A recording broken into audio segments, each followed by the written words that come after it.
Welcome to Women Thrive podcast. This is where you'll get to hear incredible stories of female entrepreneurs, business owners, women from all walks of life.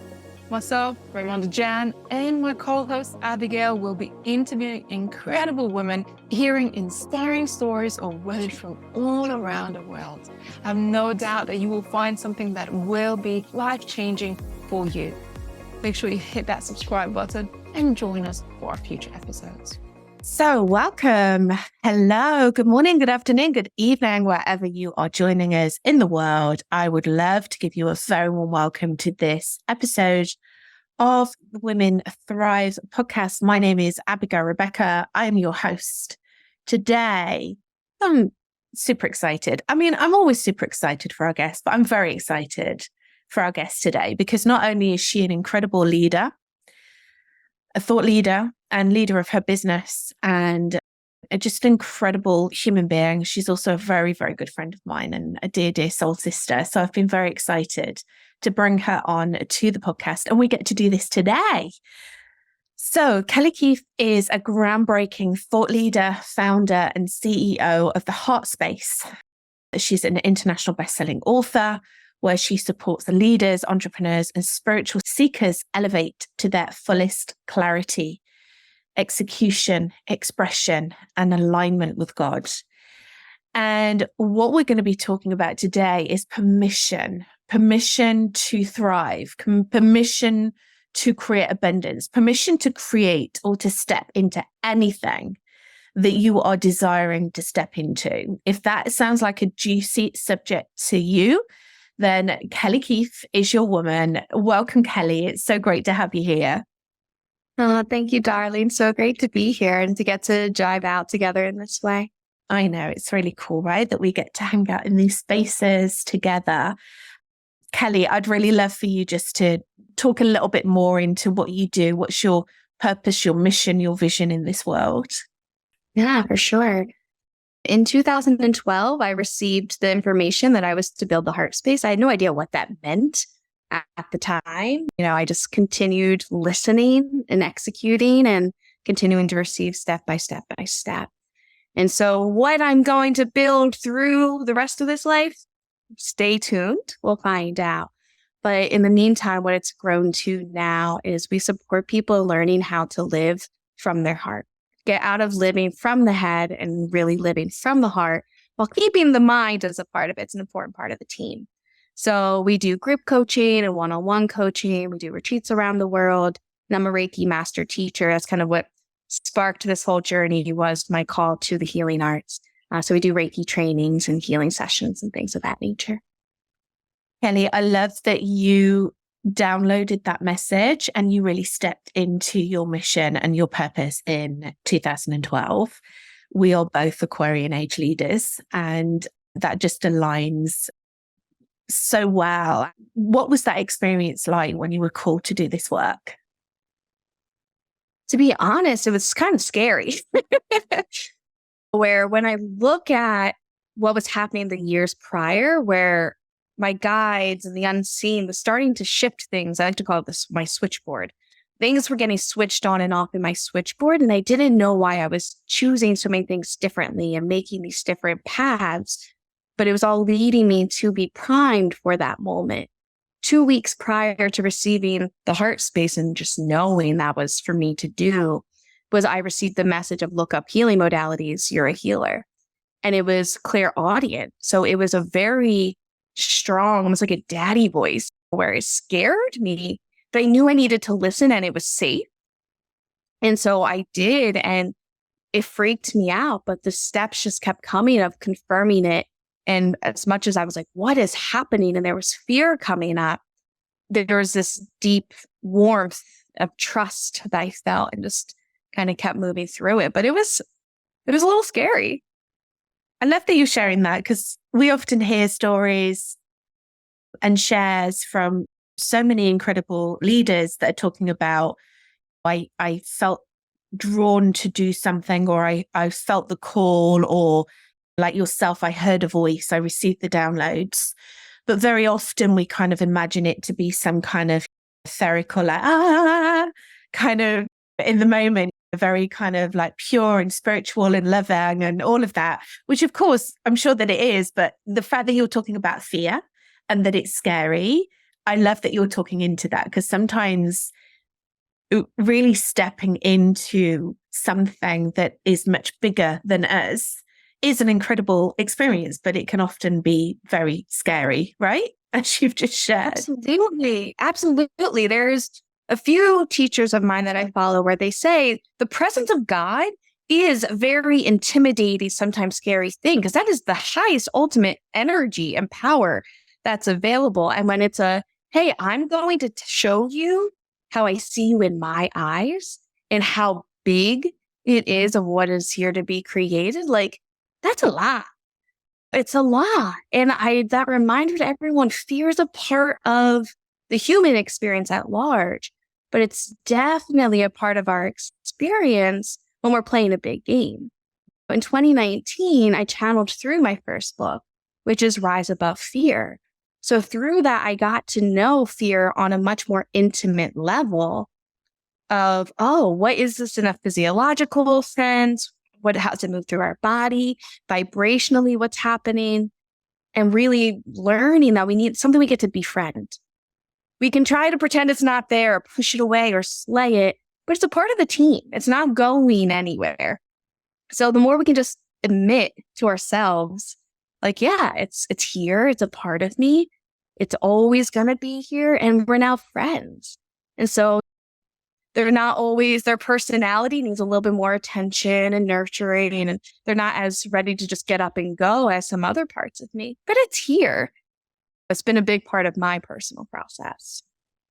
Love that you're sharing this. Thank you so much. And what an incredible experience. And we're going to be talking today about really stepping into that bigger version of ourselves, giving ourselves permission to thrive, giving ourselves permission to receive the abundance, receive the love, receive the fear. Like you referred to it as permission granted. So could you talk a little bit more about that? Like, what is the essence of permission granted? Yeah. So I received in essence is the perfect word, because it is this entity of its own that came to me.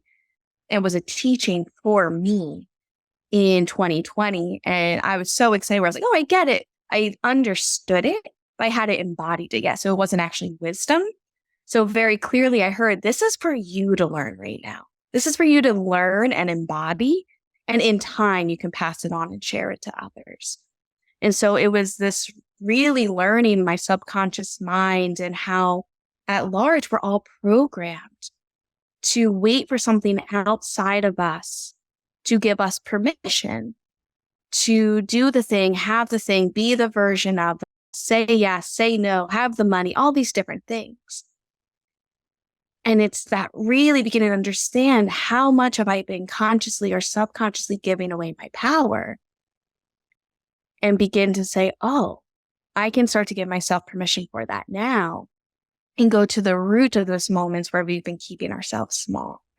So it was a good 2-year journey of really doing this deep work on myself and starting to write the permission slip for this and write the permission slip for that.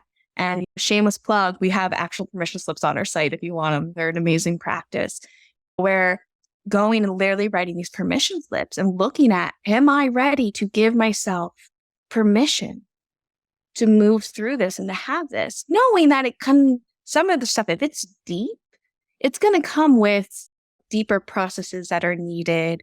And that's the gift of subconscious rewiring and NLP, neuro-linguistic programming, for those who don't know what that is, and going through. But it all starts with first saying, I'm ready to say, yes, I can have that. Or yes, I'm willing to be that version of myself. And that's granting ourselves permission granted. I love that you've got those permission slips on your website. They're so cute. Sometimes we need that tangible thing in our hands, don't we? We need that thing in our hands to actually allow ourselves to give ourselves that permission. Why do you think that is? Well, there's so many different layers to that. When we look at being able to pull something outside of ourselves, as soon as we're able to truly name something, whether it's a fear or a belief or a thought, whatever it is, as soon as we're able to truly name it, we immediately begin to diffuse the power that it's holding us. So by saying, say we wanted to say permission to say no to the friend that's always asking for things. I want to give myself permission to not be a people pleaser. A big one, especially for women and people with huge hearts. Permission to say no, to be able to acknowledge it. First, it's okay, there's now an awareness that it's here. And then when we have something tangible, whenever we write something, it's forcing the stream of consciousness to become so focused that we are so fully present in the moment with it. So it's also now focusing the energy of where we're going, which is then focusing on choosing to shift the pattern in the process there. So when we then see it, then there's that reflection point of truly being in space of choice and empowerment. I have the choice. Do I truly want to say, yes, I'm ready to shift to say no to this thing? Or do I want to stay the same in this moment? So there's many layers to it where we can look at from the psychological or the energetics or the emotional, which is my jam. Give me any layer and I'm here to talk it out. But yeah, it's some of the reasons. Of course, I'm resonating with what you're speaking about. I love your work, and also obviously representing Women Thrive. This is the Women Thrive podcast. We love your work. You're going to be speaking on our summit in March, which we're so excited about. And the majority of our audience are women. Why do you think that this is something that very often women can struggle with? Giving ourselves permission to just go forward and be who we want to be and create what we want to create. Yeah, it runs deep. The reminder to everyone, whatever the thing is, it's likely not your fault. It is your obligation. It is your opportunity to get to rewire it and to change it, but it's not your fault. When we look at generational passings of things, when we look at what beliefs was our mother carrying, what beliefs was our grandmother carrying, their great grandmother, et cetera, and then we see that it is transferred within our DNA.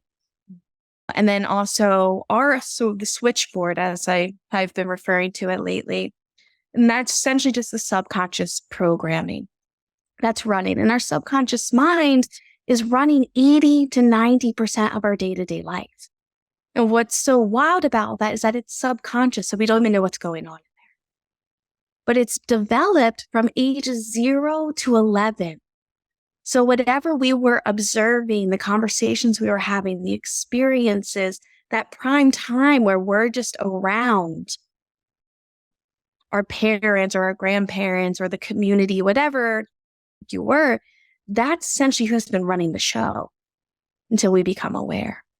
So as women, if you grew up in a home with a mother or a grandmother or an auntie or whomever who had really disempowered beliefs, or they went through toxicity in their relationships, or insert all of these different things, right there, we've already been set up with a lot of alchemical potential, if you will, to go in there. And then we have the societal programs where it has been many generations of women being suppressed, and that it's not cute for a woman to be ambitious or to assert herself, and for us to use our voice or any of those things. It's been frowned upon, and there's been deep programming of what a woman's to be. So we're in a really positive time to shift this and to realize we've just been running on these programs of what is to be. And then we have to get through it. A lot of women don't know what they want. Mm-hmm. It saddens me, but I also know it's the reality now. So I've kind of gotten normalized to it. But in the permission granted program, I do. One of the first questions that we asked is, okay, what do you want? And a lot of people have no idea how to answer. So if you're listening to this and you're like, oh shit, that's me too. I don't know what I want. Like, it's normal. It's sad. It's not unfortunate that that's the norm, but it's very normal because not very often as any adult, whether you're a man or a woman, do we actually stop and say, okay, so what do you want? Because we've been conditioned, this is what you must do, but especially as women. Women, your needs aren't considered here. Your preferences, like just do what you got to do. I completely agree with that. I think it's very common, and I have similar conversations as well with women asking a woman what she wants. And it's not like she hasn't given herself permission to receive or to create, like to receive something. She hasn't even given herself permission to even think about it, to even think about what she wants. So that is for sure the first step. And I love that you're talking about healing the generations. We don't need to go into my story, but I can really resonate with what you're saying. I was brought up by women, my mother and my maternal grandmother and my paternal grandmother, actually, who were very disempowered as women, very, very disempowered. So actually to be brought up in that environment and then to receive that also from my female role models, and then for me to decide to carve a different life for myself and choose other role models, but at the same time heal my family and heal those generations of women, is just an incredible opportunity. And I know that a lot of your work kind of covers that as well. It's not just the work that you are like the deprogramming and the transformation of yourself. It's also really impacting the generations behind and also the generations that are coming in front of you as well. I feel very blessed this lifetime, where sometimes I'm like, is this a blessing? But I kid, I know it is. Or to understand and to see the magnitude of what we're doing. And it is and when we heal ourselves, a healer is someone who's just learned how to heal themselves. And it ripples out to everybody around us. And every decision we're making at all times is 7 generations back and forward. Like, I'm with you of the environments that I grew up in, and to see the shifts within family today versus where I was. And I don't take sole responsibility for it because we're all on our own unique journeys. But to see the healing that has taken place and others starting to turn into their inner work and the growth, and people starting to question and actually ask me questions now and let me supply some resources and this and that, where it really hit, especially this last trip when I was in New York, where I was just like, my prayer is coming true. Family's actually healing. There's actually like generational trauma being reversed amongst the family. And it does start with us, because when we acknowledge the ancestors and we allow them to be brought in, and there's a saying within the native lineage of ahomatakiasin, which means acknowledgement and love to all of my relationships who are here with me in this circle. And that is all of my relations, the brothers and sisters sitting in the circle, my ancestors, my family, the trees, the rocks, the crystals. And it's realizing it's the relationship with all of them. And as we start to work on how can we show up better in that relationship to bring love to it, well, then we just increase the energy of it. And that doesn't mean you have to go and be talking to every person and creating, it can be finding resolve. Yeah. So it goes deep, but yeah. Beautiful. For anyone who is watching or listening to this and you've asked them the question, do they know what they want? And to not judge themselves for that. Many women especially don't know what they want. So they've then decided what they want. What's the next step? I know that this is like a holistic approach that you have, and it's not necessarily like a 5-step process or anything like that. But what would you suggest that someone does then as their next step? Totally. No, it's a great question because, again, I'm all here for the super grounded stuff as well, where if it's all always just up here, well, then what do we do with that? Like practical steps. So thank you for that. I would say if someone's like, holy shit, I don't know what I want. I haven't sat and actually listened and like to myself on this question. Just go find a quiet space, light a candle, put on some tunes, like whatever feels good for you. And just start to free write and ask yourself, what do I want? And maybe narrow it down. What do I want in my relationships? What do I want in my career? What do I want for my home life? So you can narrow it down a little bit for yourself and then allow yourself to begin to imagine. Our imagination is what creates our reality. I have a joke with one of my friends where we're talking one time, just like I went back into something that was a very condensed living experience. And I just heard my inner dialogue go, your imagination sucks. Like, this is what you're creating. Like, this is what you've imagined. So then just starting to imagine what that would look like. What would that feel like? Okay, you say you want that. Okay, so you want to live in a 4th-story home in Miami and have the love of your life. I'm just kind of trying to pull stuff so nothing feels, maybe someone needed to hear that exactly. But imagine that. Okay, what would that actually look like? What would that feel like? And we can start to try it on.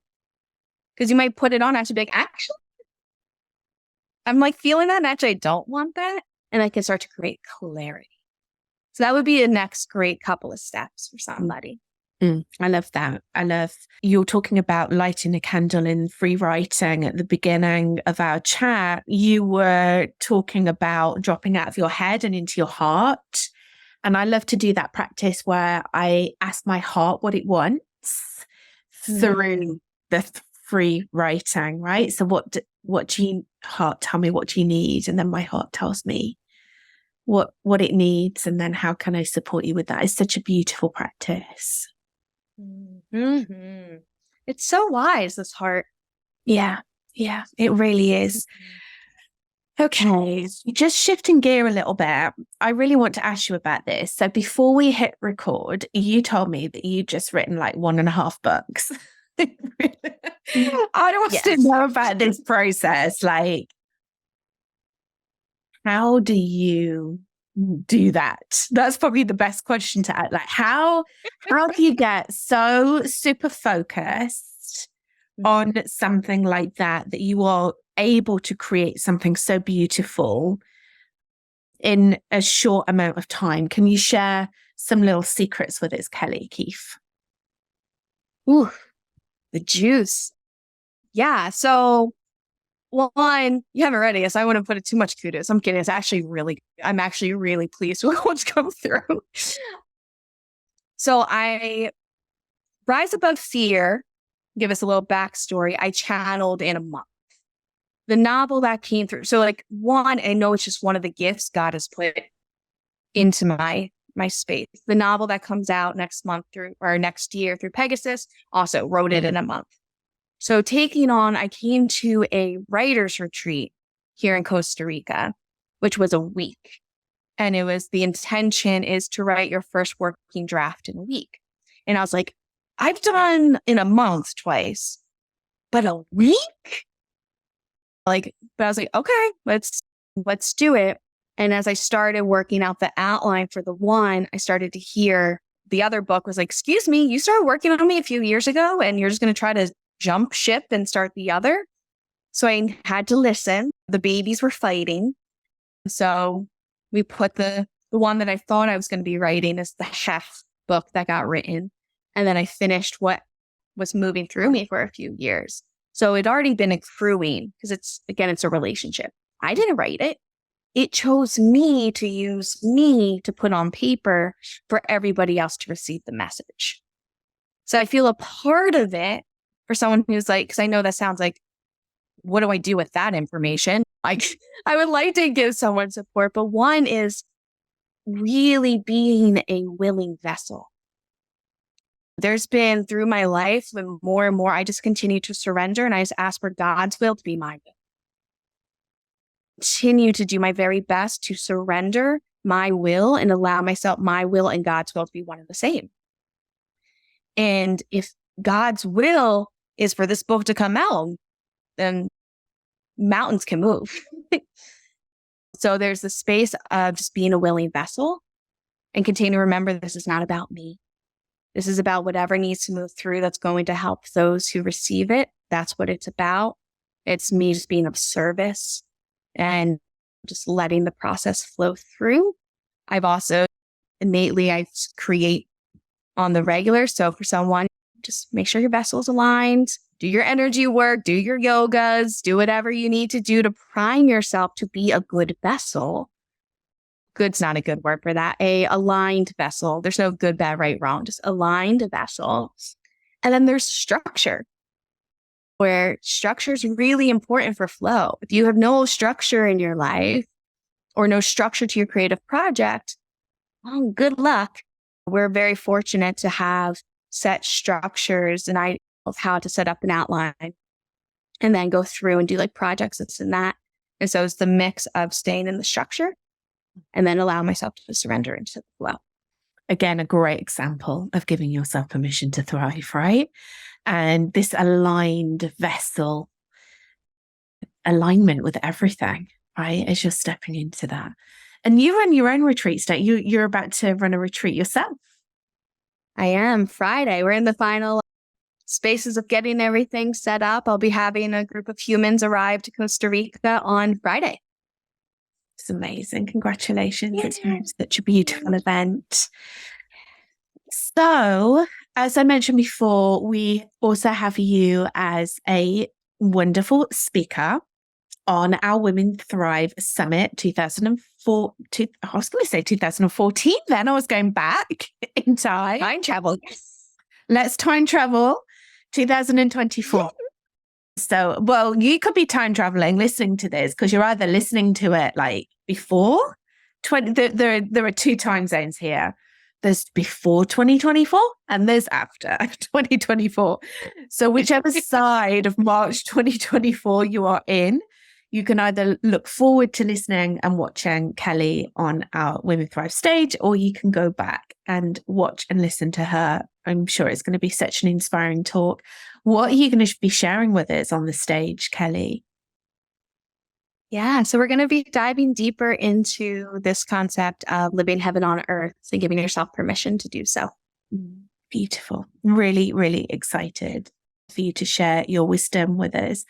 Thank you so much, Kelly, for coming on to our podcast today. If our listeners want to know, not if, our listeners will definitely want to follow you and find out more about you, where can they find you?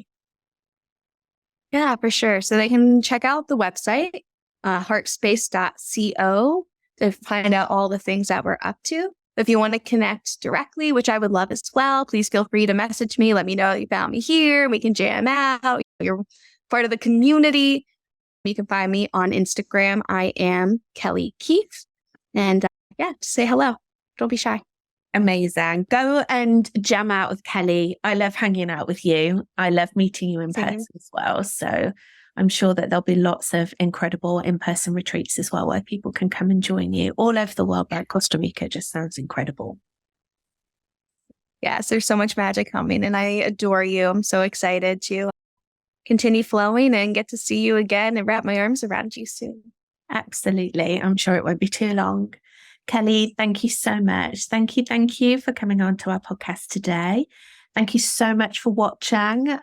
As always, we would love feedback. We'd love for you to share with us what resonated with you today from the beautiful wisdom that Kelly was sharing. Either reach out to us here at Women Thrive, or you can contact Kelly directly. Whatever you are doing today, have a beautiful, beautiful day. And we will see you on the next episode of the Women Thrive podcast. Thank you for tuning in to Women Thrive podcast. If you found today's episode empowering and inspiring, be sure to subscribe and follow us. Better yet, leave a review and share it with others. We're committed to bringing you more stories that will empower and inspire you on your own journey. Until next time, keep listening, keep learning, and keep pursuing your dreams.